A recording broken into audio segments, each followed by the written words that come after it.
You came to visit. You'll never guess what I found out in the wastes when I was supposed to be patrolling. Here, this is for you.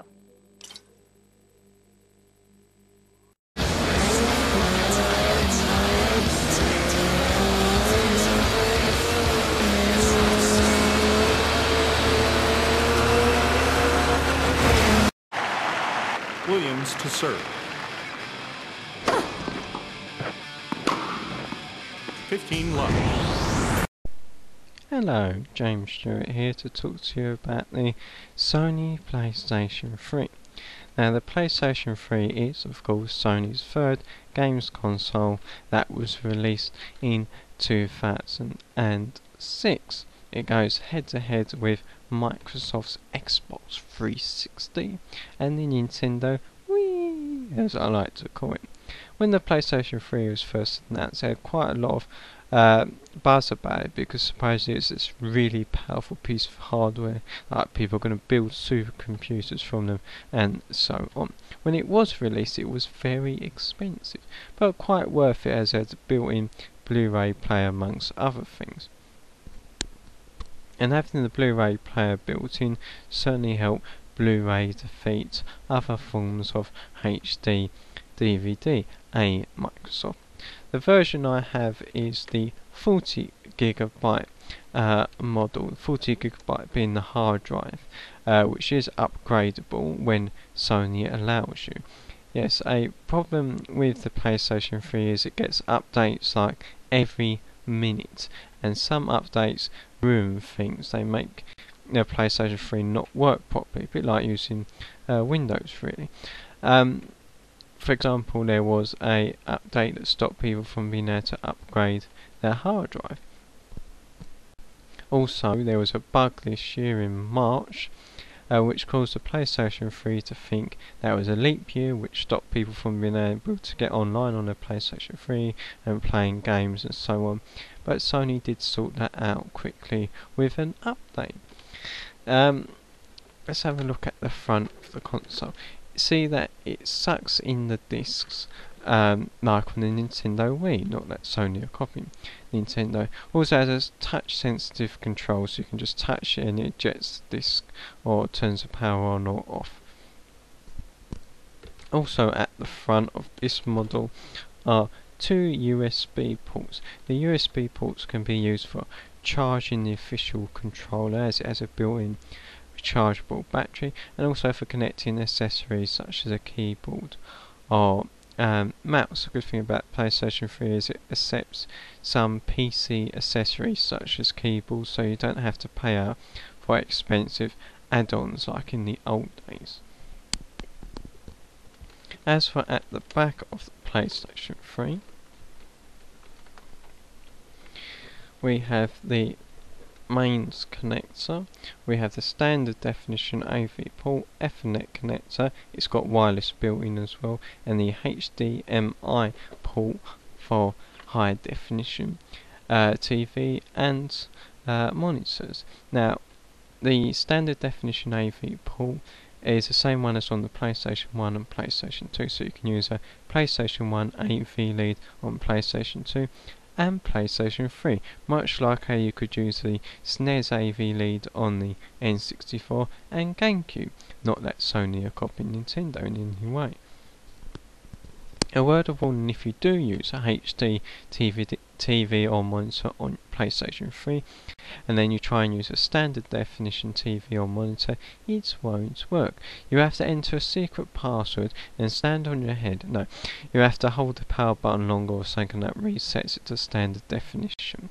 As for the PlayStation 3 controller, if I can get my PlayStation 3 back on its stand, yep, like with the original PlayStation 2, you can lay it horizontally, or with a stand you can have it vertically, which obviously takes up a lot less space. This is the official original PlayStation 3 controller. It has the motion sensing technology like in the Wii remote, not that Sony are copying Nintendo, but it has no rumble because Sony said, well yes, well the problem is the motion sensing technology would get interfered by the rumble, so we can't have rumble because that would disrupt it. and then Sony released a version of the controller with rumble and motion sensing technology. But anyway, this version doesn't have rumble but has the motion sensing technology. Also, if you think about the Wii remote, some things seem more natural, like a tennis racket with the motion sensing technology, but it doesn't with the PlayStation 3 controller, but driving does, yeah. Up to 7 of these controllers are supported by PlayStation 3, but of course only some games, only a couple can actually use 7 controllers. Why 7 controllers? Well, if I press the home button, which is like on the Xbox 360 and the Wii, to bring up the menu, you see there's a load of lights flashing at the back, which doesn't mean it's about to blow up. It means it's trying to find the PlayStation 3. But anyway, when you're playing games, it'll light up what player you are. For player 5, 6, 7, it lights up combinations of the lights to tell you who you are.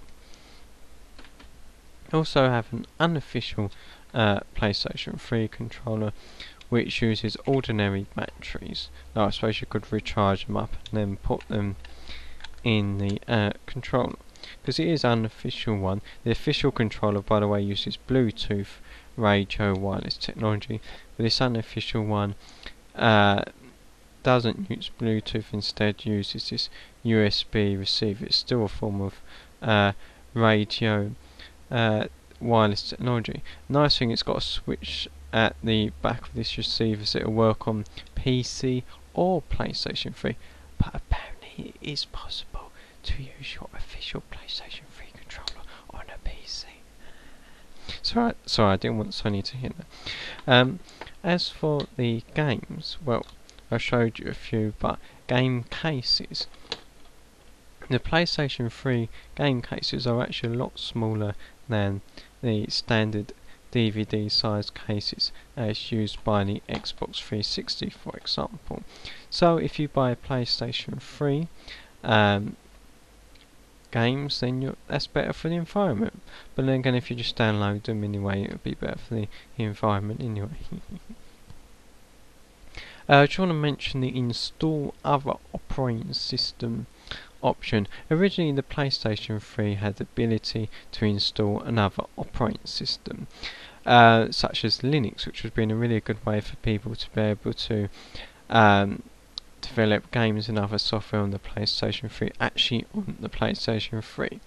But Sony decided it was a security problem and removed it. In fact, the Slimline version released in 2009 didn't even have the option to install other operating system.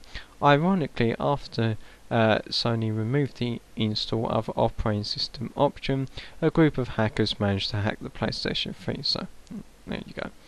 I think it's a shame, and it's really wrong of Sony to use updates to disable features. What are they going to do next? Disable you playing games? Whoops, I didn't say that. Don't get any ideas, Sony. Of course, must mention, the original model PlayStation 3 could play PlayStation 1 and PlayStation 2 games as well as the PlayStation 3. The model I have can only play PlayStation 1 and PlayStation 3 games as well as DVDs, etc, etc. Why Sony can't do an emulator, I don't know, but supposedly they are working on an add-on to allow you to play PlayStation games on PlayStation 2 games on PlayStation 3s that can't play them. I must also mention the PlayStation Move, which is like a cross between the Nintendo Wii remote, not that Sony would copy Nintendo, and their iToy or PlayStation Eye as the new version. We have to see how well the PlayStation Move actually works. It's going to look a bit odd waving a wand around when you're playing certain games, but no more odd than the Wii remote. So there you go, the Sony PlayStation 3. Thanks for watching, that's bye for now.